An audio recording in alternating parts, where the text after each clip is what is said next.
सभापती महोदय, सन्मान्य सदस्यांनी जो अटल सेतूच्या संदर्भामध्ये या ठिकाणी एक प्रश्न उपस्थित केलेला आहे, लक्षवेधी उपस्थित केलेली आहे।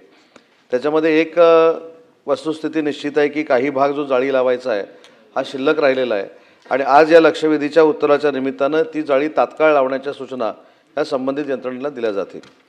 आणि या संदर्भामध्ये सुरक्षिततेच्या बाबतीमध्ये सकाळीच मी राज्याचे मुख्यमंत्री आदरणीय देवेंद्र फडणवीस साहेबांशी चर्चा केली।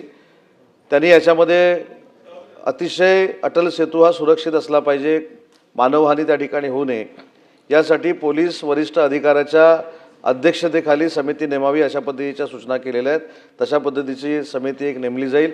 संबंधित यंत्रणाचे क्लास 1 ऑफिसर्स त्याच्यामध्ये घेतले जातील आणि अटल सेतूमध्ये भविष्यामध्ये अशी घटना घडणार नाही यासाठी देखील अतिशय योग्य ती प्रिकॉशन घेतली जाईल। सन्मान्य सदस्यांनी विचारलं की अटल सेतू निर्माण झाल्यापासून किती आत्महत्या झालेल्या आहेत।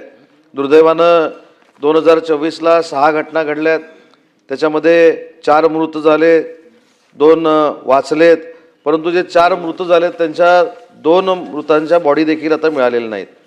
2025ला 6 घटना घडल्या, त्याच्यामधल्या 5 मृत झाल्या, 1 बचावलेली आहे। 2026ला 3 घटना झाल्या, त्यातले 2चे मृतदेह सापडलेले नाहीत। ही खरोखरच परिस्थिती विचार करण्यासारखी आहे आणि म्हणून अटल सेतूवर अशा घटना घडू नयेत यासाठी एक वेगळ्या पद्धतीची समिती नेमण्याचा निर्णय हा शासनाने घेतलेला आहे।